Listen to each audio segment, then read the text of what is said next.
ਧੰਨ ਵਾਹਿਗੁਰੂ ਸਾਹਿਬ ਜੀਓ।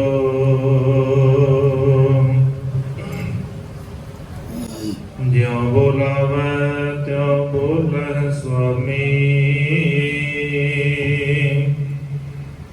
ਕੁਦਰਤ ਕਵਣ ਹਮਾਰੀ। ਸਾਧ ਸੰਗ ਨਾਨਕ ਜਸ ਗਾਇਓ, ਜੋ ਪ੍ਰਭ ਕੀ ਅਤ ਪਿਆਰੀ। ਸਾਧ ਸੰਗ ਨਾਨਕ ਜਸ ਗਾਇਓ, ਜੋ ਪ੍ਰਭ ਕੀ ਅਤ ਪਿਆਰੀ। ਸਤਨਾਮ ਸ੍ਰੀ ਵਾਹਿਗੁਰੂ ਸਾਹਿਬ ਜੀ। ਪ੍ਰਥਮੈ ਸਾਸ ਨਾ ਮਾਸ ਸਨ, ਅੰਧ ਧੁੰਦ ਕਿਛ ਖਬਰ ਨਾ ਪਾਈ। ਰਕਤ ਵਿੰਦ ਕੀ ਦੇਹ ਰਾਚ, ਪਾਂਚ ਤਤ ਕੀ ਜੜਤ ਜੜਾਈ। ਪੌਣ ਪਾਣੀ ਵੈ ਸੰਤਰੋ, ਚੌਥੀ ਧਰਤੀ ਸੰਗ ਮਿਲਾਈ। ਪੰਚ ਵਿੱਚ ਆਕਾਸ ਕਰ, ਕਰਤਾ ਛਠਨ ਅਦ੍ਰਿਸ਼ਟ ਸਮਾਈ। ਪੰਚ ਤਤ 25 ਗੁਣ, ਸਤਰੂ ਮਿੱਤਰ ਮਿਲ ਦੇਹ ਬਣਾਈ। ਖਾਣੀ ਬਾਣੀ ਚਲਤ ਕਰ, ਆਵਾ ਗਾਉਣ ਚਰਤਾ ਦਿਖਾਈ। 84 ਲੱਖ ਜੋਨ ਉਪਾਈ। ਖਾਣੀ ਬਾਣੀ ਚਲਤ ਕਰ, ਆਵਾ ਗਾਉਣ ਚਰਤਾ ਦਿਖਾਈ। 84 ਲੱਖ ਜੋਨ ਉਪਾਈ। ਵਾਹਿਗੁਰੂ ਜੀ ਕਾ ਖਾਲਸਾ, ਵਾਹਿਗੁਰੂ ਜੀ ਕੀ ਫਤਿਹ। ਪਰਮ ਸੰਭਾਲਿਓ ਚਮਰ ਛਤਰ ਤਖਤ ਦੇ ਮਾਲਕ ਹਾਜ਼ਰਾ ਹਜ਼ੂਰ, ਜ਼ਾਹਰਾ ਜ਼ਹੂਰ ਕੋਟ ਬ੍ਰਹਮੰਡਾ ਕੇ ਮਾਲਕ, ਸਰਵਰੇ ਕਾਇਨਾਤ ਧੰਨ ਧੰਨ ਸਤਿਗੁਰੂ ਸਾਹਿਬ ਸ੍ਰੀ ਗੁਰੂ ਗ੍ਰੰਥ ਸਾਹਿਬ ਮਹਾਰਾਜ ਜੀ ਦੀ ਪਾਵਨ ਔਰ ਮੁਕੱਦਸ ਹਜ਼ੂਰੀ ਦੇ ਅੰਦਰ ਰੋਜ਼ਾਨਾ ਦੀ ਤਰ੍ਹਾਂ ਸੰਧਿਆ ਵੇਲੇ ਦੇ ਦੀਵਾਨਾਂ ਦੀ ਹਾਜ਼ਰੀ ਭਰ ਰਹੇ ਭਾਗਾਂ ਵਾਲੇ ਸਤਸੰਗੀ ਜਨੋ, ਸਤਿਗੁਰਾਂ ਦੀ ਅਪਾਰ ਦਇਆ ਮਿਹਰਮਤ ਦਾ ਸਦਕਾ ਪਾਵਨ ਗੋਦ ਦੇ ਅੰਦਰ ਬੈਠ ਕਰਕੇ ਗੁਰੂ ਪਿਆਰ ਵਾਲਿਆਂ ਪਾਸੋਂ ਰੱਬੀ ਬਾਣੀ ਦੇ ਕੀਰਤਨ ਦੇ ਨਾਲ ਸਾਂਝ ਬਣਾ ਰਹੇ ਸਾਂ। ਉਪਰੰਤ ਗੁਰੂ ਬਖਸ਼ਿਸ਼ ਸਦਕਾ ਭਾਈ ਗੁਰਦਾਸ ਜੀ ਦੀਆਂ ਵਾਰਾਂ ਦੀ ਜੋ ਲੜੀਵਾਰ ਵਿਚਾਰ ਕੱਲ ਰੋਜ਼ ਤੋਂ ਆਰੰਭ ਕੀਤੀ ਹੈ, ਜਿਸ ਦੇ ਨਾਲ ਸਾਂਝ ਬਣਾਉਣ ਦਾ ਸੁਭਾਗ ਸਮਾਂ ਪ੍ਰਾਪਤ ਹੋਇਆ ਹੈ। ਕੱਲ ਦੇ ਦੀਵਾਨ ਦੇ ਅੰਦਰ ਪਹਿਲੀ ਵਾਰ ਦੀ ਪਹਿਲੀ ਪੌੜੀ ਨਮਸਕਾਰ ਗੁਰਦੇਵ ਕੋ, ਸਤਨਾਮ ਜਿਸ ਮੰਤਰ ਸੁਣਾਇਆ ਤਿਸ ਦੀ ਵਿਚਾਰ ਦੇ ਨਾਲ ਸਾਂਝ ਬਣਾਈ ਸੀ। ਆਓ ਉਸ ਤੋਂ ਅਗਲੇਰੀ ਪੌੜੀ ਪਹਿਲੀ ਵਾਰ ਦੀ ਦੂਜੀ ਪੌੜੀ, ਜਿਸ ਦਾ ਪਾਠ ਆਪ ਜੀਆਂ ਨੇ ਸਤਿਕਾਰਿਓ ਭਾਈ ਸਾਹਿਬ ਹੁਣਾਂ ਪਾਸੋਂ ਸ਼੍ਰਵਣ ਕੀਤਾ ਹੈ, ਤਿਸ ਦੀ ਵਿਚਾਰ ਆਰੰਭ ਕਰੀਏ। ਵਿਚਾਰਾਂ ਦੀ ਆਰੰਭਤਾ ਤੋਂ ਪਹਿਲਾਂ ਗੁਰੂ ਚਰਨਾਂ ਦੇ ਅੰਦਰ ਹਾਜ਼ਰੀ ਲਵਾਈਏ। ਬੜੇ ਪਿਆਰ ਅਤੇ ਅਦਬ ਸਹਿਤ ਰਸਨਾ ਨੂੰ ਪਵਿੱਤਰ ਕਰੋ ਜੀ। ਸਤਨਾਮ ਸ੍ਰੀ ਵਾਹਿਗੁਰੂ ਸਾਹਿਬ ਜੀ।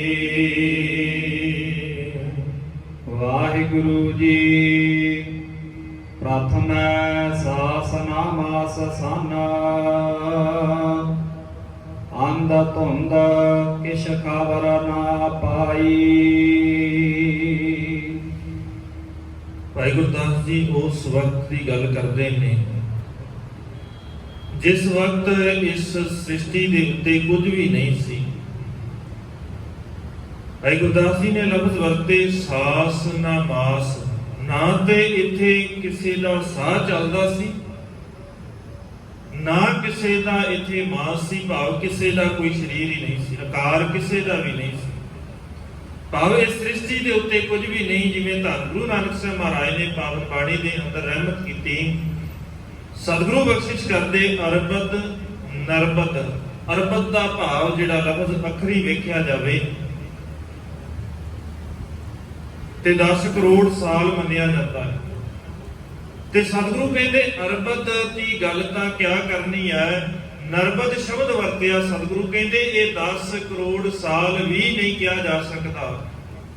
ਕੋਈ ਗਿਣਤੀ ਮਿਣਤੀ ਦਾ ਚੱਕਰ ਹੀ ਨਹੀਂ ਹੈ। ਕੋਈ ਲਫ਼ਜ਼ ਵਰਤਦਾ ਹੋਵੇਗਾ ਅਰਬਦ, ਪਰ ਸਤਿਗੁਰੂ ਕਹਿੰਦੇ ਨਹੀਂ, ਅਰਬਦ ਨਰਬਦ ਨਾਲ ਹੀ ਸ਼ਬਦ ਵਰਤ ਦਿੱਤਾ ਵੀ ਅਰਬਦ ਵੀ ਨਹੀਂ ਆ, ਨਾ ਅਰਬਦ। ਧੁੰਦੂਕਾਰਾ ਸਤਿਗੁਰੂ ਕਹਿੰਦੇ ਪਤਾ ਨਹੀਂ ਕਿੰਨਾ ਸਮਾਂ ਪਹਿਲੋਂ ਇਸ ਸੰਸਾਰ ਦੇ ਉੱਤੇ, ਸ੍ਰਿਸ਼ਟੀ ਦੇ ਉੱਤੇ, ਬ੍ਰਹਮੰਡ ਦੇ ਉੱਤੇ ਕੁਝ ਵੀ ਨਹੀਂ ਸੀ, ਸਿਰਫ ਤੇ ਸਿਰਫ ਧੁੰਦੂਕਾਰਾ ਸੀ। ਆਓ ਕਿਸੇ ਨੂੰ ਕੁਝ ਵੀ ਨਹੀਂ ਪਤਾ ਕੀ ਹੈ, ਕਿਉਂਕਿ ਜਿੱਥੇ ਹਨੇਰਾ ਹੋਵੇ ਉੱਥੇ ਬਾਰੇ ਕੁਝ ਵੀ ਬਿਆਨ ਕਰਨਾ ਔਖਾ ਹੈ। ਕਿਸੇ ਨੂੰ ਪਤਾ ਹੀ ਨਹੀਂ ਹੈ ਕਿ ਉੱਥੇ ਕੀ ਸੀ। ਅਗਿਆਨਤਾ ਹੈ, ਜਿਸ ਚੀਜ਼ ਬਾਰੇ ਪਤਾ ਹੀ ਨਹੀਂ, ਜਿਸ ਜਗ੍ਹਾ ਬਾਰੇ ਮੈਨੂੰ ਗਿਆਨ ਹੀ ਨਹੀਂ, ਫਿਰ ਉਹਦੇ ਬਾਰੇ ਮੈਂ ਬਿਆਨ ਕਿਵੇਂ ਕਰ ਸਕਦਾ।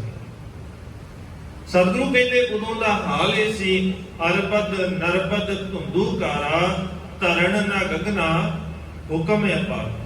ਨਾ ਧਰਤੀ ਸੀ, ਨਾ ਇਹ ਆਸਮਾਨ ਸੀ, ਨਾ ਉਸ ਮਾਲਕ ਦਾ ਕਿਸੇ ਜਗ੍ਹਾ ਦੇ ਉੱਤੇ ਉਹ ਆਪ ਇੱਕ ਥਾਂ ਦੇ ਉੱਤੇ ਟਿਕਿਆ ਹੋਇਆ ਸੀ। ਕਿਤੇ ਹੁਕਮ ਨਹੀਂ ਸੀ ਚੱਲਦਾ, ਕਿਉਂਕਿ ਹੈ ਹੀ ਕੁਝ ਨਹੀਂ। ਉਹ ਆਪ ਵੀ ਸੁੰਨ ਅਵਸਥਾ ਦੇ ਵਿੱਚ ਹੈ। ਅਰਬਦ ਨਰਬਦ ਧੁੰਦੂਕਾਰਾ ਧਰਨ ਨਾ ਗਗਨਾ ਹੁਕਮ ਅਪਾਰਾ। ਨਾ ਦਿਨ ਰਹਿਣ, ਨਾ ਚੰਦ, ਨਾ ਸੂਰਜ, ਸੁਨੋ ਸੁਨ, ਸਾਰਾ ਕੁਝ ਹੀ ਸੁਣਿਆ। ਨਾ ਦਿਨ ਸੀ, ਨਾ ਰਾਤ ਹੈ, ਨਾ ਚੰਦ ਹੈ, ਨਾ ਸੂਰਜ ਹੈ। ਸਿਰਫ ਇੱਕ ਥਾਂ ਸ਼ਾਂਤੀ ਹੈ, ਹਨੇਰਾ ਹੈ, ਜਿਸ ਦੇ ਬਾਰੇ ਕਿਸੇ ਨੂੰ ਕੁਝ ਵੀ ਨਹੀਂ ਪਤਾ। ਭਾਈ ਗੁਰਦਾਸ ਜੀ ਵੀ ਕਹਿੰਦੇ ਉਸ ਵਕਤ ਜਿਹੜਾ ਸਾਰਿਆਂ ਤੋਂ ਪਹਿਲਾ ਸਮਾਂ ਸੀ, ਇੱਥੇ ਕੁਝ ਵੀ ਨਹੀਂ ਸੀ। ਨਾ ਕਿਸੇ ਦਾ ਸਾਹ ਚੱਲਦਾ ਸੀ, ਨਾ ਇੱਥੇ ਕਿਸੇ ਦੇ ਮਾਸ ਸੀ। ਇਸ ਕਰਕੇ ਇਸ ਬਾਰੇ ਕਿਸੇ ਨੂੰ ਕੁਝ ਵੀ ਦੱਸਣਾ ਕਿਸੇ ਦੇ ਵੱਸ ਦੀ ਗੱਲ ਨਹੀਂ ਹੈ। ਰਖਤ ਬਿੰਦ ਕੀ ਦੇਹ ਰਾਚ, ਪਾਂਚ ਤਤ ਕੀ ਜੜਤ ਜੜਾਈ।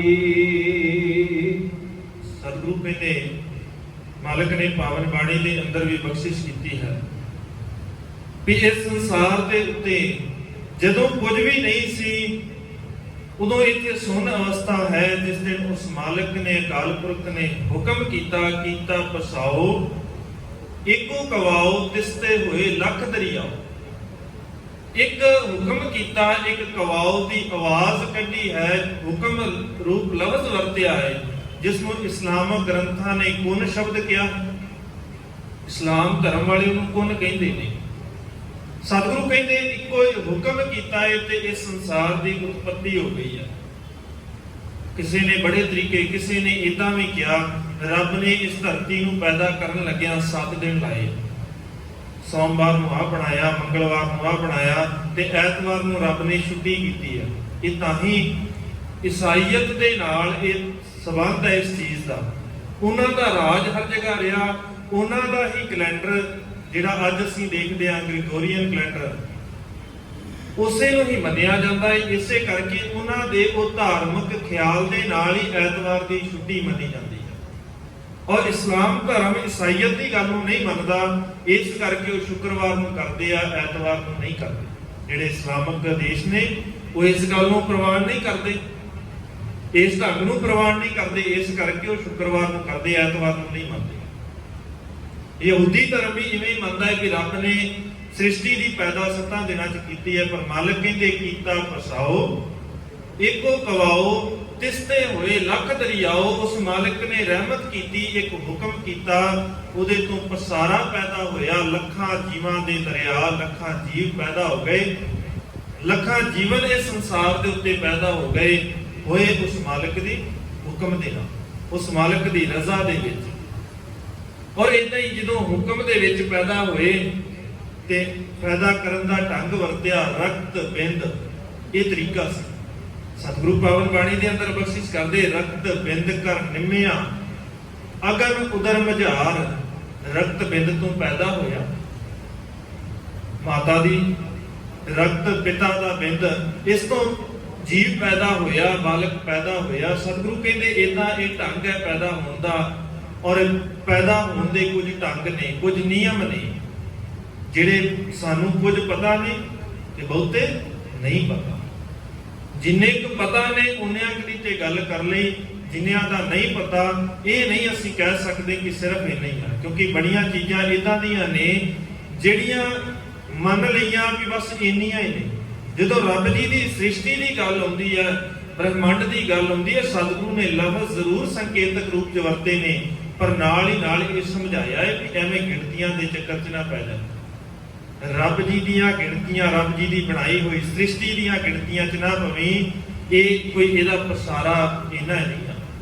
ਸਤਿਗੁਰੂ ਤੇ ਕਹਿੰਦੇ ਅਸੰਖ ਕਹੈ ਸਿਰ ਭਾਰ ਹੋਏ। ਅਸੰਖ ਕਹਿਣ ਦੇ ਨਾਲ ਵੀ ਨਾ, ਵੀ ਜੇ ਕੋਈ ਕਹਿੰਦਾ ਏ ਵੀ ਇੱਥੇ ਅਸੰਖ ਜੀਵ ਨੇ, ਇੱਥੇ ਅਸੰਖ ਖਾਣੀਆਂ ਨੇ, ਇੱਥੇ ਅਸੰਖ ਬਾਣੀਆਂ ਨੇ, ਸਤਿਗੁਰੂ ਕਹਿੰਦੇ ਤਾਂ ਵੀ ਸਿਰ ਤੇ ਭਾਰ ਹੈ। ਕਾਰਨ ਕੀ ਆ? ਅਸੰਖ ਵੀ ਇੱਕ ਗਿਣਤੀ ਆ। ਉਹ ਗਿਣਤੀ ਦੇ ਵਿੱਚ ਫਿਰ ਵੀ ਵੱਜ ਜਾਏਗਾ ਤੇ ਉਹ ਅਕਾਲ ਪੁਰਖ ਦੀ ਬਣਾਈ ਹੋਈ ਸ੍ਰਿਸ਼ਟੀ ਬੇਅੰਤ ਹੈ, ਉਹਦਾ ਕੋਈ ਅੰਤ ਨਹੀਂ ਪਾ ਸਕਦਾ। ਤਾਂ ਗੁਰੂ ਤੇਗ ਬਹਾਦਰ ਸਾਹਿਬ ਮਹਾਰਾਜ ਬਖਸ਼ਿਸ਼ ਕਰਦੇ ਪਾਵਨ ਸ਼ਲੋਕਾਂ ਦੇ ਅੰਦਰ ਸਤਿਗੁਰੂ ਨੇ ਸਮਝਾ ਦਿੱਤਾ, ਪਾਂਚ ਤਤ ਕੋ ਤਨ ਰਚਿਓ ਜਾਨੋ ਚਤੁਰ ਸੁਜਾਨ। ਇੱਕ ਗੱਲ ਤੇ ਮੰਨਣੀ ਪਏਗੀ ਵੀ ਇਹ 5 ਤੱਤਾਂ ਤੋਂ ਪੈਦਾ ਹੋਇਆ। ਔਰ ਸਤਿਗੁਰੂ ਕਹਿੰਦੇ ਫਿਰ ਇਹ ਚੇਤਾ ਰੱਖੀ, ਧਿਆਨ ਦੇ ਅੰਦਰ ਇਸ ਗੱਲ ਨੂੰ ਪੱਕਾ ਕਰ ਲਵੀਂ ਵੀ ਜਿਸ ਤੇ ਉਪਜਿਓ ਨਾਨਕਾ ਲੀਨ ਤਾਹੇ ਮਹਿਮਾਨ। ਜਿਸ ਤੋਂ ਪੈਦਾ ਹੋਇਆ ਇਹਨੇ ਲੀਨ ਵੀ ਉਸੇ ਦੇ ਵਿੱਚ ਹੋ ਜਾਣਾ ਹੈ। ਮੋੜ ਪਾਣੀ ਵੈ ਸੰਤਰੋ ਚੌਥੀ ਧਰਤੀ ਸੰਗ ਮਿਲਾਈ। ਭਾਈ ਗੁਰਦਾਸ ਜੀ ਹੁਣ ਅੱਗੇ ਬਿਆਨ ਕਰਦੇ ਵੀ ਉਹ 5 ਤੱਤ ਹੈ ਕਿਹੜੇ ਨੇ। 5 ਤੱਤਾਂ ਤੋਂ ਤੇ ਇਹ ਸਰੀਰ ਪੈਦਾ ਹੋਇਆ। ਗੁਰਬਾਣੀ ਦੇ ਅੰਦਰ ਬੜੀ ਵਾਰ ਲਫ਼ਜ਼ ਆਇਆ ਹੈ ਕਿ 5 ਤੱਤਾਂ ਤੋਂ ਇਹ ਸਰੀਰ ਬਣਿਆ, ਸਰੀਰ ਪੈਦਾ ਹੋਇਆ।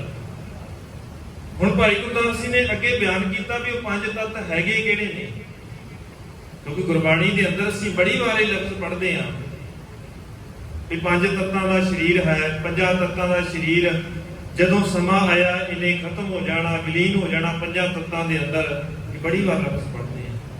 ਭਾਈ ਗੁਰਦਾਸ ਜੀ ਕਹਿੰਦੇ ਉਹ 5 ਤੱਤ ਕਿਹੜੇ ਨੇ? ਪੌਣ, ਪਾਣੀ, ਬੈਸੰਤਰੋ। ਪਾਣੀ, ਹਵਾ ਤੇ ਬੈਸੰਤਰ ਦਾ ਭਾਵ ਹੁੰਦਾ ਆ। ਇਹ 3 ਤੱਤ ਇਹ ਹੋ ਗਏ, ਧਰਤੀ ਤੇ ਆਕਾਸ਼।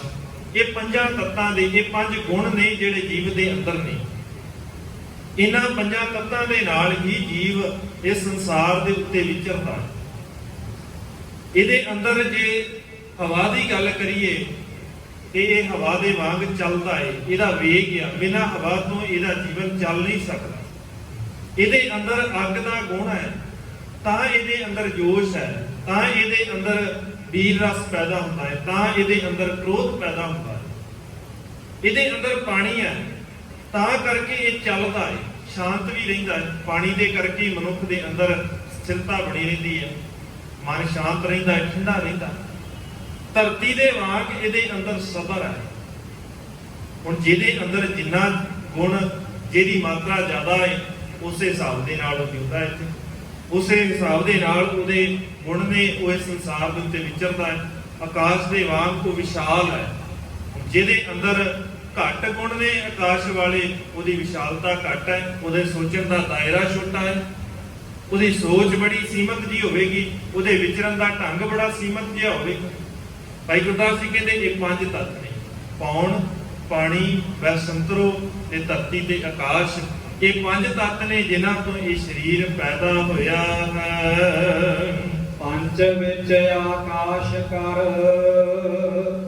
ਕਰਤਾ ਛਠਮ ਅਦ੍ਰਿਸ਼ਟ ਸਮਾਈ। ਪੰਜਵਾਂ ਆਕਾਸ਼ ਦਾ ਗੁਣ ਇਸ ਜੀਵ ਦੇ ਅੰਦਰ ਹੈ। ਉਸ ਤੋਂ ਉਪਰੰਤ ਛੇਵਾਂ ਐਸਾ ਤੱਤ ਹੈ ਜਿਸ ਤੋਂ ਬਿਨਾਂ ਇਹ ਪੰਜੇ ਤੱਤ ਨਿਰਮੂਲ ਨੇ। ਜਿਸ ਦਿਨ ਛੇਵਾਂ ਤੱਤ ਉਹ ਅਕਾਲ ਪੁਰਖ ਦੀ ਜੋਤ, ਅਕਾਲ ਪੁਰਖ ਦਾ ਹੁਕਮ ਇਹਦੇ ਸਰੀਰ ਦੇ ਅੰਦਰੋਂ ਨਿਕਲਦਾ ਹੈ, ਇਹ ਪੰਜੇ ਹੀ ਖਿੰਡ ਜਾਂਦੇ ਨੇ। ਉਹ ਅਦ੍ਰਿਸ਼ਟ ਹੈ, ਇਹ ਪੰਜ ਦਿਖਦੇ ਨੇ, ਇਹ ਪੰਜਾਂ ਦੇ ਗੁਣ ਦਿਖਦੇ ਨੇ। ਉਹ ਛੇਵਾਂ ਜਿਹੜਾ ਹੈ ਉਹ ਅਦ੍ਰਿਸ਼ਟ ਹੈ, ਦਿਖਦਾ ਤਾਂ ਨਹੀਂ ਪਰ ਉਹਦੇ ਨਾਲ ਹੀ ਇਹ ਪੰਜੇ ਚੱਲਦੇ। ਜਿੱਦਣ ਉਹ ਛੇਵਾਂ ਨਿਕਲਦਾ ਹੈ ਬਾਹਰ, ਬਸ ਉਸੇ ਦਿਨ ਇਹ ਪੰਜੇ ਹੀ ਖਿੰਡ ਜਾਂਦੇ ਨੇ ਔਰ ਵਾਪਸ ਪੰਜਾਂ ਦੇ ਵਿੱਚ ਮਿਲ ਜਾਂਦੇ। ਜਦੋਂ ਮਨੁੱਖ ਦਾ ਸਰੀਰ ਸੜਦਾ ਹੈ, ਅੱਗ ਦੇ ਨਾਲ ਅੱਗ ਮਿਲ ਜਾਂਦੀ ਹੈ, ਮਿੱਟੀ ਜਿਹੜੀ ਬਚੀ ਉਹ ਦੱਬ ਦਿੱਤੀ ਜਾਂਦੀ ਹੈ, ਰੋੜ ਦਿੱਤੀ ਜਾਂਦੀ ਹੈ। ਇਦਾਂ ਇਹ ਪੰਜੇ ਤੱਤ ਆਪਣੀ ਆਪਣੀ ਜਗ੍ਹਾ ਦੇ ਉੱਤੇ ਵਾਪਸ ਪਹੁੰਚ ਜਾਂਦੇ। ਛੇਵਾਂ ਵੱਖਰਾ ਹੈ। ਆਪ ਪੀਨਾ ਆਪ ਸਾਜਿਓ, ਆਪ ਪੀਨਾ ਰਚਿਓ ਨਾਓ, ਦੁਈ ਕੁਦਰਤ ਸਾਜੀ ਹੈ, ਕਰ ਆਸਣ ਡਿਠੋ ਜਾਓ। ਪਹਿਲੋਂ ਆਪਣੇ ਆਪ ਨੂੰ ਪੈਦਾ ਕੀਤਾ, ਦੂਜੀ ਇਹ ਕੁਦਰਤ ਪੈਦਾ ਕੀਤੀ ਤੇ ਇਸ ਕੁਦਰਤ ਨੂੰ ਪੈਦਾ ਕਰਨ ਤੋਂ ਬਾਅਦ ਇਹਦੇ ਵਿੱਚ ਆਪ ਉਹ ਅਕਾਲ ਪੁਰਖ ਸਮਾ ਗਿਆ, ਇਹਦੇ ਵਿੱਚ ਵਸ ਗਿਆ। ਇਸ ਦੇ ਵਿੱਚ ਬੈਠਣ ਦੇ ਨਾਲ ਕਰ ਆਸਣ ਡਿਠੋ ਜਾਓ, ਦੇਖਦਾ ਹੈ ਫਿਰ ਚਾਹ ਦੇ ਨਾਲ, ਖੇੜੇ ਦੇ ਨਾਲ ਇਸ ਸ੍ਰਿਸ਼ਟੀ ਨੂੰ ਚੱਲਦਿਆਂ ਹੋਇਆ, ਇਸ ਸ੍ਰਿਸ਼ਟੀ ਨੂੰ ਚਲਾਉਂਦਿਆਂ ਹੋਇਆ ਉਹ ਆਪ ਦੇਖਦਾ ਹੈ। ਪੰਜ ਤਤ 25 ਗੁਣ, ਛਤਰ ਮਿੱਤਰ ਮਿਲ ਦੇ ਬਣਾਈ। ਪੰਜ ਤੱਤ ਨੇ ਔਰ ਇਹਨਾਂ ਪੰਜਾਂ ਤੱਤਾਂ ਦੇ ਅੱਗੇ 25 ਗੁਣ ਨੇ। ਹਰੇਕ ਤੱਤ ਦੇ 5 ਗੁਣ ਔਰ ਉਹਨਾਂ ਪੰਜਾਂ ਤੋਂ ਹੀ ਅੱਗੇ 25 ਹੈ। ਇਹਦੇ ਵਿੱਚੋਂ ਹੀ ਕਾਮ ਪੈਦਾ ਹੁੰਦਾ ਹੈ, ਇਹਦੇ ਵਿੱਚੋਂ ਹੀ ਕ੍ਰੋਧ ਪੈਦਾ ਹੋ ਰਿਹਾ ਹੈ, ਇਹਦੇ ਵਿੱਚੋਂ ਹੀ ਲੋਭ ਪੈਦਾ ਹੋ ਰਿਹਾ ਹੈ, ਇਹਦੇ ਨਾਲ ਹੀ ਹੰਕਾਰ, ਇਹ ਸਾਰੇ ਔਗਣ ਵੀ ਇਹਦੇ ਵਿੱਚੋਂ ਹੀ ਨੇ, ਇਹਨਾਂ ਤੱਤਾਂ ਚੋਂ। ਤੇ ਜਿਹੜੇ ਗੁਣ ਨੇ ਦਇਆ, ਸੰਤੋਖ, ਸਬਰ, ਇਹ ਸਾਰੇ ਗੁਣ ਵੀ ਇਹਦੇ ਵਿੱਚੋਂ ਹੀ। ਇਦਾਂ ਕਰਕੇ ਇਹਨਾਂ ਦੀ ਗਿਣਤੀ 25 ਮੰਨੀ ਗਈ। ਪੰਜਾਂ ਤੱਤਾਂ ਦੀ ਅੱਗੇ 25 ਦੇ ਨਾਲ ਉਹਦੀ ਵਿਆਖਿਆ ਕੀਤੀ ਹੈ ਵੀ ਇਹਦੇ ਵਿੱਚ 5 ਤੋਂ 25 ਗੁਣ ਜੀਵ ਦੇ ਅੰਦਰ ਹਨ। ਖਾਣੀ ਬਾਣੀ ਚਲਤ ਕਰ, ਆਵਾ ਗਾਉਣ ਚਰਤ ਦਿਖਾਈ। ਇੱਥੇ ਮੰਨਿਆ ਗਿਆ ਹੈ ਖਾਣੀਆਂ, 4 ਖਾਣੀਆਂ ਨੇ ਜਿਨ੍ਹਾਂ ਤੋਂ ਜੀਵ ਪੈਦਾ ਹੁੰਦੇ ਨੇ। ਅੰਡਜ, ਜੀਰਜ, ਸੇਤਜ, ਉਤਪੁਜ। ਮੰਨਿਆ ਗਿਆ ਨੇ ਕਿ ਇਹ 4 ਨੇ। ਸਤਿਗੁਰੂ ਨੇ ਵੀ ਸੰਕੇਤਕ ਰੂਪ 'ਚ ਇਹ ਲਫ਼ਜ਼ ਬੜੀ ਵਾਰ ਵਰਤੇ ਨੇ। ਪਰ ਨਾਲ ਹੀ ਜਪਜੀ, ਅਸਲ ਦੇ ਵਿੱਚ ਜਿਸ ਦਿਨ ਅਸੀਂ ਜਪਜੀ ਸਾਹਿਬ ਨੂੰ ਧਿਆਨ ਦੇ ਨਾਲ ਸਮਝ ਲਵਾਂਗੇ ਨਾ, ਬਾਕੀ ਬਾਣੀ ਸਾਨੂੰ ਬੜੀ ਸੌਖਿਆ ਸਮਝ ਆ ਜਾਏਗੀ। ਕਿਸੇ ਵੀ ਸ਼ਬਦ ਨੂੰ ਸਮਝਣਾ, ਮੈਂ ਅਕਸਰ ਬੇਨਤੀ ਕਰਦਾ ਹਾਂ, ਜਦੋਂ ਧੰਨ ਗੁਰੂ ਗ੍ਰੰਥ ਸਾਹਿਬ ਮਹਾਰਾਜ ਦੀ ਪਾਵਨ ਬਾਣੀ ਨੂੰ ਅਸੀਂ ਸਮਝਣਾ ਹੈ, ਫਿਰ ਉਹਨਾਂ ਸ਼ਬਦਾਂ ਦੀ ਵਿਆਖਿਆ ਵੀ ਸਤਿਗੁਰੂ ਦੀ ਪਾਵਨ ਬਾਣੀ ਦੇ ਢੰਗ ਦੇ ਨਾਲ ਹੀ ਹੋਵੇਗੀ। ਅਸੀਂ ਹੋਰ ਕਿਸੇ ਧਾਰਮਿਕ ਗ੍ਰੰਥ ਦੇ ਹਿਸਾਬ ਦੇ ਨਾਲ ਨਹੀਂ ਕਿ ਦੂਜਿਆਂ ਨੇ ਇਹ ਸ਼ਬਦ ਵਰਤਿਆ ਹੈ ਉਹਦਾ ਇਹ ਅਰਥ ਹੈ ਤੇ ਗੁਰੂ ਗ੍ਰੰਥ ਸਾਹਿਬ ਮਹਾਰਾਜ ਦੀ ਪਾਵਨ ਬਾਣੀ ਦੇ ਅੰਦਰ ਵੀ ਉਹੀ ਹੋਏਗਾ। ਨਹੀਂ, ਇੱਥੇ ਹਰੇਕ ਧਾਰਮਿਕ ਗ੍ਰੰਥ ਦੀ ਟਰਮੀਨੋਲੋਜੀ ਵੱਖਰੀ ਹੁੰਦੀ ਹੈ, ਉਹਦਾ ਵੱਖਰਾ ਸ਼ਬਦ ਕੋਸ਼ ਹੁੰਦਾ ਹੈ, ਉਸੇ ਦੇ ਢੰਗ ਦੇ ਨਾਲ ਹੀ ਉਹਦੀ ਵਿਆਖਿਆ ਕਰ ਸਕਦੇ ਹਾਂ। ਹੁਣ ਜੇ ਅਸੀਂ ਕਹਾਂਗੇ ਵੀ 4 ਹੀ ਖਾਣੀਆਂ ਨੇ, ਸਤਿਗੁਰੂ ਨੇ ਬਿਆਨ ਕੀਤਾ ਹੈ ਜਪਜੀ ਸਾਹਿਬ ਦੇ ਅੰਦਰ ਕੇਤੀਆਂ ਖਾਣੀ, ਗਿਣਤੀ ਕੋਈ ਨਹੀਂ ਹੈਗੀ। ਕੇਤੀਆਂ ਦਾ ਭਾਵ ਵੀ ਕਿੰਨੀਆਂ ਨੇ ਪਤਾ ਨਹੀਂ ਕਿਸੇ ਨੂੰ, ਬਹੁਤ ਨੇ। ਇਸ ਕਰਕੇ ਗਿਣਤੀਆਂ ਦਾ ਚੱਕਰ ਨਹੀਂ, ਬਸ 4 ਦਾ ਸਾਨੂੰ ਪਤਾ ਹੈ ਕਿ ਕੋਈ ਅੰਡੇ ਤੋਂ ਪੈਦਾ ਹੋ ਰਿਹਾ ਹੈ, ਕੋਈ ਜੇਰ ਤੋਂ ਪੈਦਾ ਹੋ ਰਿਹਾ ਹੈ, ਕੋਈ ਪਸੀਨੇ ਤੋਂ ਪੈਦਾ ਹੋ ਰਿਹਾ ਹੈ, ਕੋਈ ਧਰਤੀ ਚੋਂ ਪੈਦਾ ਹੋ ਰਿਹਾ। ਬਸ ਇਹਨਾਂ ਦਾ ਪਤਾ ਹੈ ਸਾਨੂੰ, ਬਾਕੀ ਕਿੰਨਾ ਕੁਝ ਹੈ ਉਹ ਸਾਨੂੰ ਪਤਾ ਹੀ ਨਹੀਂ ਹੈ, ਕਿਵੇਂ ਕਿਵੇਂ ਪੈਦਾ ਹੋ ਰਿਹਾ ਹੈ। 4 ਤਰੀਕੇ ਦੀਆਂ ਬਾਣੀਆਂ ਮੰਨੀਆਂ ਨੇ, ਪਰਾ, ਬਸੰਤੀ, ਬੈਕਰੀ, ਮੱਧਮਾ। ਇਹ 4 ਖਾਣੀਆਂ ਨੇ, 4 ਬਾਣੀਆਂ ਨੇ ਵੀ 4 ਇਹ ਢੰਗ ਨੇ ਬੋਲਣ ਦੇ, ਪਰ ਜ਼ਰੂਰੀ ਨਹੀਂ। ਉਹ ਮੰਨਦੇ ਸੀ 4। ਭਾਈ ਗੁਰਦਾਸ ਜੀ ਨੇ ਵੀ ਸੰਕੇਤਕ ਰੂਪ 'ਚ ਉਹ ਲਫ਼ਜ਼ ਵਰਤੇ ਨੇ, ਕੇਤੀਆਂ ਖਾਣੀ, ਕੇਤੀਆਂ ਬਾਣੀ। ਕਿੰਨੀਆਂ ਹੀ ਬਾਣੀਆਂ ਨੇ ਪਤਾ ਹੀ ਨਹੀਂ ਹੈ। ਅਸੀਂ ਗਿਣਤੀ 4 ਤਾਂ ਬੜੀ ਛੋਟੀ ਜਿਹੀ ਗਿਣਤੀ ਹੈ, ਸਤਿਗੁਰੂ ਤੇ ਕਹਿੰਦੇ ਅਸੰਖ ਵੀ ਕਹਿਣੇ ਮਾੜਾ ਹੈ। ਜੇ ਗਿਣਤੀ ਕਰਦੇ ਆ ਤੇ ਅਰਬਦ ਕਹਿਣਾ ਵੀ ਮਾੜਾ ਹੈ, ਅਰਬਦ ਕਹਿਣਾ ਵੀ ਪਾਪ ਹੈ। ਇਹ ਵੀ ਦਾਇਰਾ ਸੀਮਤ ਜਿਹਾ। ਫਿਰ ਅਸੀਂ ਜਦੋਂ ਏਦਾਂ 4 ਦੀ ਗਿਣਤੀ ਕਰ ਦਿੱਤੀ ਵੀ 4 ਹੀ ਨੇ, ਫਿਰ ਰੱਬ ਦੀ ਬਣਾਈ ਹੋਈ ਸ੍ਰਿਸ਼ਟੀ ਦੀ ਬੇਅੰਤਤਾ ਖਤਮ ਕਰਤੀ। ਫਿਰ ਅਸੀਂ ਕਹਿ ਦਿੱਤਾ ਵੀ ਸਾਨੂੰ ਪਤਾ ਲੱਗ ਗਿਆ, ਇੱਕ ਸਿਰੇ ਦਾ ਪਤਾ ਲੱਗ ਗਿਆ ਵੀ ਆਹ ਸਿਰਫ ਇੰਨਾ ਹੈ। ਜਦੋਂ ਅਸੀਂ ਕਹਿ ਦਿੱਤਾ ਵੀ ਆਹ ਸਿਰਫ ਇੰਨਾ ਹੈ, ਤੇ ਸਤਿਗੁਰੂ ਨੇ ਜਿਹੜਾ ਲਫ਼ਜ਼ ਵਰਤਿਆ ਓੜਕ ਭਾਲ ਥੱਕੇ, ਵੇਦ ਕਹਿਣ ਇਕਵਾਤ, ਵੇਦ ਕਹਿੰਦੇ ਨੇ ਸਹਿ 18 ਕਹਿਣ ਕਤੇਬਾ। ਉਹ ਕਤੇਬਾ ਕਹਿੰਦੀਆਂ ਨੇ ਵੀ 18 ਭਾਰ ਨੇ ਸ੍ਰਿਸ਼ਟੀ ਦੇ, ਸਤਿਗੁਰੂ ਨਹੀਂ ਕਹਿ ਰਹੇ, ਕਤੇਬਾ ਕਹਿੰਦੀਆਂ। ਅਸਲ 'ਚ ਸੱਚਾਈ ਕੀ ਆ? ਅਸੂਲੂ ਜੜ ਕੀ ਆ? ਇੱਕ ਧਾਤ, ਇੱਕ ਅਕਾਲ ਪੁਰਖ ਦੀ ਉਹ ਜਿਹੜੀ ਜੀਵਨ ਰੌ ਆ, ਉਹੀ ਅਸਲ ਦੇ ਵਿੱਚ ਇੱਕ ਜ਼ਰੂਰੀ ਚੀਜ਼ ਹੈ, ਇੱਕ ਉਹੀ ਬੇਸ ਆ, ਉਹ ਆਧਾਰ ਹੈ। ਬਾਕੀ ਗਿਣਤੀਆਂ ਦਾ ਕੋਈ ਚੱਕਰ ਨਹੀਂ ਹੈ, ਗਿਣਤੀਆਂ ਦੇ ਵਿੱਚ ਨਹੀਂ। ਸਤਿਗੁਰੂ ਦੀ ਸ੍ਰਿਸ਼ਟੀ ਅਸਲ ਬੇਅੰਤ ਹੈ, ਉਹ ਗਿਣਤੀਆਂ ਤੋਂ ਬਾਹਰ ਹੀ ਹੈ, ਉਹ ਅੰਤ ਤੋਂ ਬਾਹਰ ਹੀ ਹੈ। ਭਾਵੇਂ ਅਸੀਂ ਪੜ੍ਹੀ ਜਾਂਦੇ ਆ, ਪਰ ਜਦੋਂ ਇਹਨਾਂ ਗੱਲਾਂ ਦੀ ਇਦਾਂ ਦੇ ਜਿਹੜੇ ਅੱਖਰ ਨੇ, ਇਦਾਂ ਦੇ ਜਿਹੜੇ ਸ਼ਬਦ ਵਰਤੇ ਨੇ ਗੁਰਬਾਣੀ ਦੇ ਅੰਦਰ ਸੰਕੀਰਤਨ, ਫਿਰ ਅਸੀਂ ਇੱਥੇ ਆ ਕੇ ਆਖਦੇ ਹਾਂ ਨਹੀਂ ਇਦਾਂ ਹੀ ਆ, ਗੁਰਬਾਣੀ ਨੇ ਵਰਤਿਆ ਹੈ। ਨਹੀਂ, ਜਦੋਂ ਜਪਜੀ ਸਾਹਿਬ ਦੀ ਪਾਵਨ ਬਾਣੀ ਨੂੰ ਅਸੀਂ ਸਮਝ ਲਵਾਂਗੇ, ਫਿਰ ਇਹ ਚੀਜ਼ਾਂ ਸਮਝਣੀਆਂ ਬਹੁਤ ਸੌਖੀਆਂ ਹੋ ਜਾਣਗੀਆਂ, ਕਿਉਂਕਿ ਸਤਿਗੁਰੂ ਨੇ ਇਹਨਾਂ ਦੀ ਪਹਿਲੋਂ ਵਿਆਖਿਆ ਕਰ ਦਿੱਤੀ, ਉਸ ਤੋਂ ਬਾਅਦ ਅੱਗੇ ਉਹ ਸਾਰਾ ਕੁਝ ਦੱਸਿਆ ਹੁੰਦਾ ਨਾ। ਕਈ ਵਾਰ ਕਈ ਇਦਾਂ ਦੀਆਂ ਚੀਜ਼ਾਂ ਨੇ, ਕਿਸੇ ਦੇ ਸ਼ੁਰੂ ਦੇ ਵਿੱਚ ਹੈ, ਸੌਖੀ ਜੀ ਉਦਾਹਰਨ ਦੇਖ ਲਈਏ, ਬੈਂਕ ਦੀ ਜਿਹੜੀ ਪਾਸਬੁੱਕ ਹੈ, ਕਦੇ ਧਿਆਨ ਦਿਆ ਜੇ ਉਹਦੇ ਅਖੀਰਲੇ ਪੰਨਿਆਂ ਦੇ ਉੱਤੇ ਨਾ ਕੁਝ ਲਿਖਿਆ ਹੁੰਦਾ ਹੈ। ਜਿਹੜੇ ਬੈਂਕ ਦੇ ਵਿੱਚ ਸ਼ਾਰਟਕਟ ਵਰਤੇ ਜਾਂਦੇ ਨੇ, ਜੇ ਉਹ CR ਲਿਖਦੇ ਨੇ ਤੇ ਉਹਨਾਂ ਨੇ CR ਲਿਖ ਕੇ ਉਹਦਾ ਅੱਗੇ ਮਤਲਬ ਲਿਖਿਆ ਵੀ ਇਹਦਾ ਭਾਵ ਹੈ ਡੈਬਿਟ, ਕ੍ਰੈਡਿਟ, ਉਹਨਾਂ ਨੇ ਦੱਸਿਆ ਹੋਇਆ। ਇਹਦੇ ਸਤਿਗੁਰੂ ਨੇ ਜਿਹੜੇ ਸੰਕੇਤਕ ਸ਼ਬਦ ਵਰਤੇ ਨੇ, ਉਹਨਾਂ ਦੀ ਵਿਆਖਿਆ ਜਪਜੀ ਸਾਹਿਬ ਦੇ ਅੰਦਰ ਕੀਤੀ ਹੋਈ ਹੈ। ਉਹਨਾਂ ਅੱਖਰਾਂ ਨੂੰ ਜੇਕਰ ਬੈਂਕ ਦੇ ਵਿੱਚ ਜਿਹੜੇ ਵਰਤੇ ਜਾਂਦੇ, ਜੇ ਉਹਨਾਂ ਨੂੰ ਸਮਝਣਾ ਹੈ ਵੀ ਇਹ ਕੀ ਆ, ਫਿਰ ਉਹ ਪਾਸਬੁੱਕ ਦੇ ਅਖੀਰਲੇ ਪੰਨੇ ਖੋਜਣੇ ਪੈਣਗੇ। ਜੇ ਗੁਰਬਾਣੀ ਦੇ ਵਿੱਚ ਸੰਕੇਤਕ ਲਫ਼ਜ਼ਾਂ ਦੇ ਅਰਥ ਸਮਝਣੇ ਨੇ ਵੀ ਸਤਿਗੁਰੂ ਕੀ ਕਹਿਣਾ ਚਾਹ ਰਹੇ ਨੇ, ਫਿਰ ਜਪਜੀ ਸਾਹਿਬ ਦੇ ਅੰਦਰ ਉਹ ਸਾਨੂੰ ਲੱਭਣੇ ਪੈਣਗੇ, ਸਮਝਣੇ ਪੈਣਗੇ। ਭਾਈ ਗੁਰਦਾਸ ਜੀ ਕਹਿੰਦੇ ਏਦਾਂ ਖਾਣੀ ਤੇ ਬਾਣੀਆਂ ਨੂੰ ਮਿਲਾ ਕਰਕੇ ਇਸ ਸ੍ਰਿਸ਼ਟੀ ਨੂੰ ਪੈਦਾ ਕੀਤਾ ਹੈ। 84 ਲੱਖ ਜੋਨ ਉਪਾਈ। ਇੱਕ ਤਾਂ ਭਾਈ ਗੁਰਦਾਸ ਜੀ ਨੇ ਜਿਹੜਾ ਬਹੁਤਾ ਪ੍ਰਚਾਰ ਦਾ ਸਮਾਂ ਹੈ ਭਾਈ ਗੁਰਦਾਸ ਜੀ ਦਾ, ਜਦੋਂ ਸਤਿਗੁਰੂ ਦੇ ਨਾਲ ਨੇ ਇੱਥੇ ਰਹਿੰਦਿਆਂ ਹੋਇਆ ਗੁਰਮਤਿ ਦੀ ਸਿੱਖਿਆ ਲਈ, ਉਸ ਤੋਂ ਬਾਅਦ ਕਾਸ਼ੀ ਮਥੁਰਾ ਵਰਗੇ ਸ਼ਹਿਰਾਂ ਦੇ ਵਿੱਚ ਜਿੱਥੇ ਜ਼ਿਆਦਾਤਰ ਹਿੰਦੂ ਵੀਰ ਸਨ, ਉਹਨਾਂ ਨੂੰ ਸਮਝਾਉਣਾ ਹੈ ਕਿ ਜਿੱਦਾਂ ਦੇ ਖਿੱਤੇ ਦੇ ਵਿੱਚ ਗਏ ਹੋ ਉਦਾਂ ਦੀਆਂ ਉਦਾਹਰਨਾਂ ਦੇਣੀਆਂ ਪੈਂਦੀਆਂ। ਇਦਾਂ ਹੀ ਉੱਥੇ ਵੀ ਭਾਈ ਗੁਰਦਾਸ ਜੀ ਨੇ ਉਹਨਾਂ ਦੇ ਜਿਹੜੇ ਲਫ਼ਜ਼ ਵਰਤੇ ਜਾਂਦੇ ਨੇ। ਫਿਰ ਜਦੋਂ ਕਿਸੇ ਨੇ ਪੁੱਛਿਆ ਵੀ ਭਾਈ ਗੁਰਦਾਸ ਦੀ ਸ੍ਰਿਸ਼ਟੀ ਦੀ ਪੈਦਾਇਸ਼ ਕਿਵੇਂ ਹੋਈ, ਸ੍ਰਿਸ਼ਟੀ ਦੀ ਉਤਪਤੀ ਕਿਵੇਂ ਹੋਈ, ਫਿਰ ਉਹਨਾਂ ਦੇ ਸੰਕੇਤਕ ਲਫ਼ਜ਼ ਵਰਤ ਕੇ ਵੀ ਇਦਾਂ ਸੌਖਿਆ ਸਮਝ ਆ ਜਾਂਦਾ। ਜੇ 84 ਲੱਖ ਜੂਨ ਦੀ ਗੱਲ ਹੁੰਦੀ ਹੈ ਨਾ, ਇਹ ਵੀ ਇੱਕ ਸੰਕੇਤਕ ਲਫ਼ਜ਼ ਹੈ। 84 ਲੱਖ ਦੀ ਗਿਣਤੀ ਜ਼ਰੂਰੀ ਨਹੀਂ ਹੈ, ਇਹ ਵੱਧ ਵੀ ਹੋ ਸਕਦੀ, ਘੱਟ ਵੀ ਹੋ ਸਕਦੀ। ਵੱਧ ਹੀ ਹੋਏਗੀ, ਘੱਟ ਨਹੀਂ ਹੋਏਗੀ। ਕਿਉਂਕਿ ਜੇ 84 ਲੱਖ ਮੰਨ ਲਵਾਂਗੇ ਤੇ ਫਿਰ ਕਹਿ ਦੇਵਾਂਗੇ ਜੀ ਅਸੀਂ ਰੱਬ ਦੀ ਸ੍ਰਿਸ਼ਟੀ ਦਾ ਅੰਤ ਪਾ ਲਿਆ ਜੀ, 84 ਲੱਖ ਹੀ ਆ। ਜੇ ਗਿਣਤੀ 'ਚ ਮੰਨ ਲਿਆ ਨਾ, ਤੇ ਗਿਣਤੀ 'ਚ ਨਹੀਂ ਬਣ ਸਕਦੇ ਅਸੀਂ। ਉਹ ਅਕਾਲ ਪੁਰਖ ਦੀ ਬਣਾਈ ਹੋਈ ਸ੍ਰਿਸ਼ਟੀ, ਉਸ ਅਕਾਲ ਪੁਰਖ ਦੀ ਬਣਾਈ ਹੋਈ ਕਾਇਨਾਤ ਬੜੀ ਬੇਅੰਤ ਹੈ, ਜਿਸ ਦੇ ਬਾਰੇ ਸੰਪੂਰਨ ਤੌਰ ਦੇ ਉੱਤੇ ਬਿਆਨ ਨਹੀਂ ਕੀਤਾ ਜਾ ਸਕਦਾ ਵੀ ਉਹ ਕਿੰਨੀ ਨੇ, ਕਿੰਨੀਆਂ ਖਾਣੀਆਂ ਨੇ, ਕਿੰਨੀਆਂ ਬਾਣੀਆਂ ਨੇ, ਕਿੰਨੀਆਂ ਜੂਨੀਆਂ ਨੇ। ਬੇਅੰਤ ਆ, ਜਿਸ ਦਾ ਕਿਸੇ ਨੂੰ ਵੀ ਕੁਝ ਨਹੀਂ ਪਤਾ। ਜੇ ਕਿਸੇ ਨੂੰ ਕੁਝ ਪਤਾ ਹੁੰਦਾ, ਜੇ ਇੰਨਾ ਕੁਝ ਪਤਾ ਲੱਗ ਗਿਆ, ਫਿਰ ਤੇ ਇੰਨਾ ਵੀ ਪਤਾ ਲੱਗ ਜਾਣਾ ਸੀ ਕਿ ਸ੍ਰਿਸ਼ਟੀ ਕਦੋਂ ਪੈਦਾ ਹੋਈ, ਇਹ ਵੀ ਪਤਾ ਲੱਗ ਜਾਣਾ ਸੀ। ਫਿਰ ਸਤਿਗੁਰੂ ਕਹਿੰਦੇ ਜੇ ਇਹ ਪਤਾ ਹੁੰਦਾ ਤੇ ਇਹਨਾਂ ਨੇ ਲਿਖ ਕੇ ਜਾਣਾ ਸੀ, ਇਹਨਾਂ ਨੇ ਲਿਖ ਜਾਣਾ ਸੀ। ਥਿਤ ਵਾਰ ਨਾ ਜੋਗੀ ਜਾਣਾ, ਰੁੱਤ ਮਹ ਨਾ ਕੋਈ, ਪਤਾ ਕਿਹਨੂੰ ਹੈ? ਜਾ ਕਰਤਾ ਸੇਠੀ ਕੋ ਸਤ। ਆਪੇ ਉਹਨੂੰ ਹੀ ਪਤਾ ਹੈ ਮੈਂ ਕਿੰਨੀਆਂ ਜੁਨੀਆਂ ਪੈਦਾ ਕੀਤੀਆਂ ਨੇ, ਮੈਂ ਕਿੰਨੀਆਂ ਖਾਣੀਆਂ ਪੈਦਾ ਕੀਤੀਆਂ ਨੇ, ਮੈਂ ਕਿੰਨੀਆਂ ਬਾਣੀਆਂ ਪੈਦਾ ਕੀਤੀਆਂ ਨੇ। ਉਹ ਉਸੇ ਅਕਾਲ ਪੁਰਖ ਨੂੰ ਪਤਾ ਹੈ, ਬੰਦਿਆਂ ਨੂੰ ਨਹੀਂ ਪਤਾ ਇਸ ਬਾਰੇ ਵੀ ਇਹ ਸਾਰਾ ਪਸਾਰਾ ਕਿੰਨਾ ਹੈ। ਸਤਿਗੁਰੂ ਰਹਿਮਤ ਕਰਨ।